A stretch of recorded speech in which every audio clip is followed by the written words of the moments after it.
എന്താ പറഞ്ഞറിയോ? ഔലിയാക്കൾക്ക് ചിലപ്പോൾ ബുദ്ധിക്ക് തകരാറ് പറ്റുമത്രേ. അവർക്ക് ബുദ്ധിയില്ലാത്ത കാലങ്ങളുണ്ടെന്നാ പറയുന്നത്. സുബ്ഹാനല്ലാഹ്. മജ്നൂനീങ്ങളായ ആളുകളോട് ഔലിയാക്കളെ ഉപമിക്കുകയാണ് ഇയാൾ. അതുകൂടി ഒന്ന് കേട്ടോളൂ. ലോകത്ത്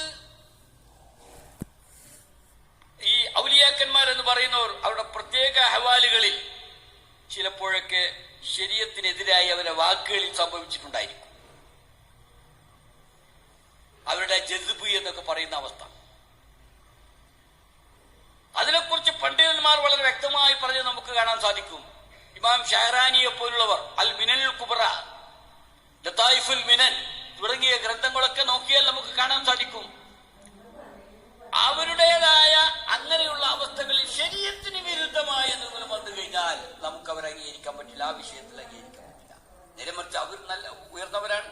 അവർ അള്ളാഹു ലയിച്ചു അങ്ങനെ ബുദ്ധിഭ്രമം സംഭവിച്ചവരാണ്. ചിലപ്പോൾ കൂടുതൽ കാലം അങ്ങനെ സംഭവിച്ചവരെ കാണാൻ സാധിക്കും. നൈമിഷികമായി ഒക്കെ ഉള്ളവരെ കാണാൻ സാധിക്കും. പക്ഷേ അവരിൽ നിന്ന് ശരീഅത്തിന് വിരുദ്ധമായി വല്ലതും ഉണ്ടായിക്കഴിഞ്ഞാൽ അത് അംഗീകരിച്ചു കൊടുക്കാൻ പറ്റില്ല. അത് നമുക്ക് യാതൊരു കാരണവശാലും നമുക്ക് അവർ പറയുന്ന ആ അപ്രകാരമുള്ള നിർദ്ദേശം നമുക്ക് ഉൾക്കൊള്ളാൻ പറ്റില്ല.